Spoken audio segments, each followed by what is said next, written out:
It was destroyed by Allah subhanahu wa ta'ala. The people were expelled from the town.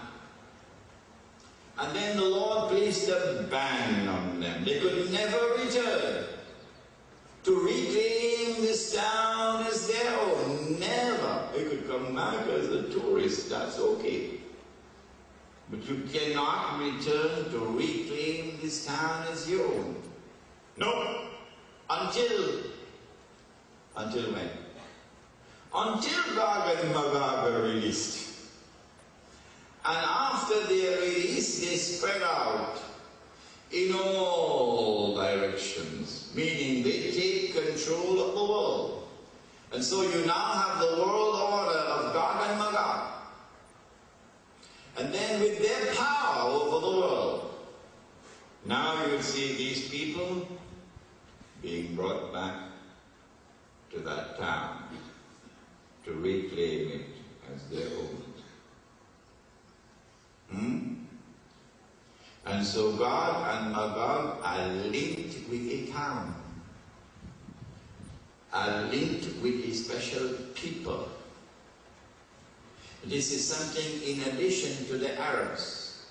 Gog and Magog like to attack the Arabs, humiliate the Arabs with sexual perversions in the prisons of Iraq by people who dare to call themselves civilized.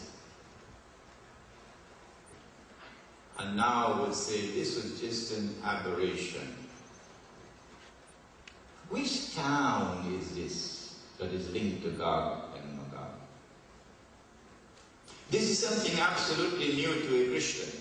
I think so. If I'm wrong, I wish to be corrected.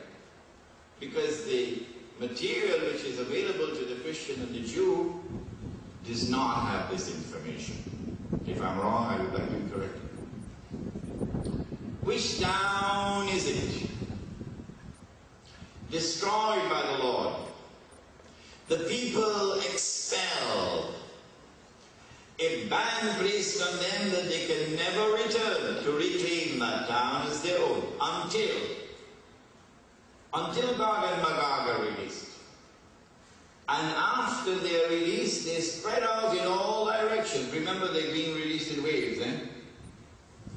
And when they spread out in all directions with their indestructible power, they take control of the world in the world order of Gog and Magog. Then you will see these people being brought back to reclaim that town. This book has dealt with that subject in detail.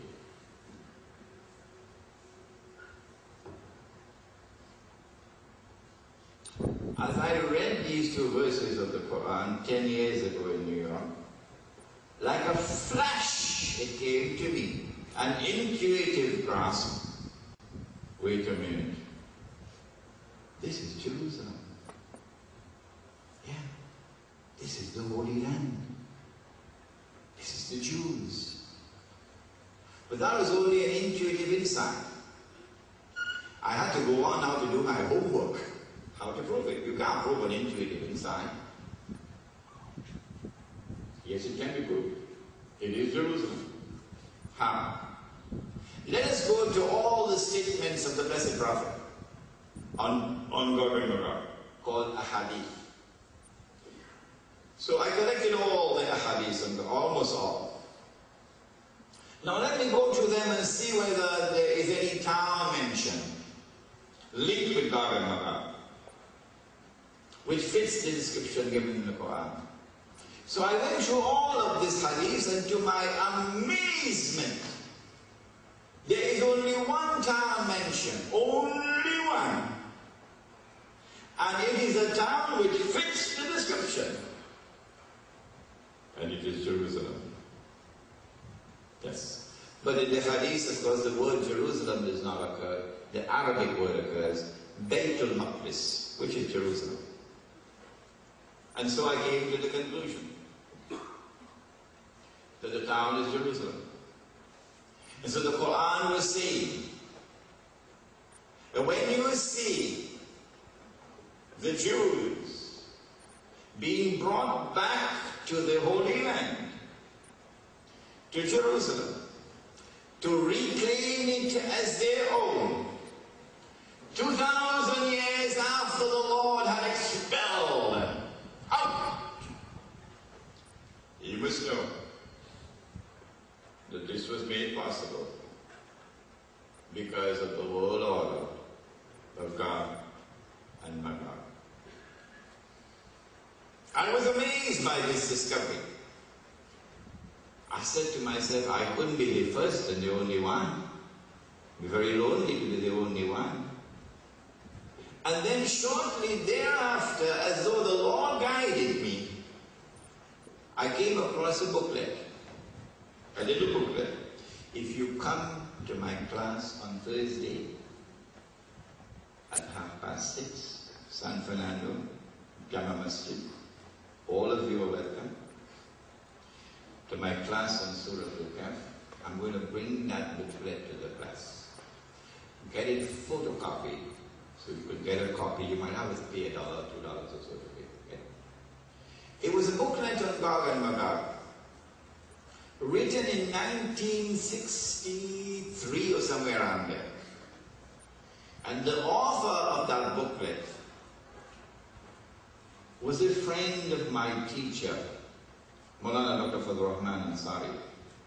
I read the booklet, and I found that the most important point of all made in the whole booklet was that the town was Jerusalem.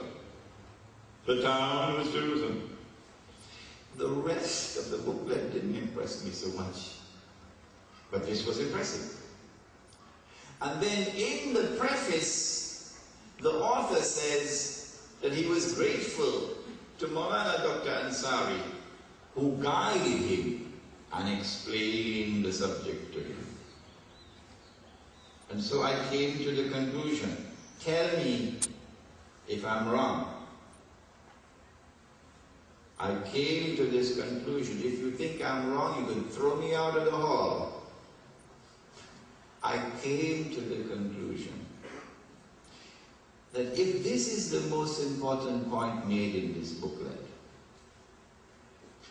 and if the author acknowledges his depth of gratitude to Dr. Ansari, who guided him and explained the subject to him, I came to the conclusion that Dr. Ansari also must have held the view that the town was Jerusalem. If it is an unreasonable conclusion, take me and throw me out of the hall. And so I was not the first. There were others, but very few. And so now we have reached an amazing point in our lecture. We are able to recognize those who control the world today with their indestructible power. We are able to recognize that their power rests on foundations which are essentially godless. We are able to recognize why they use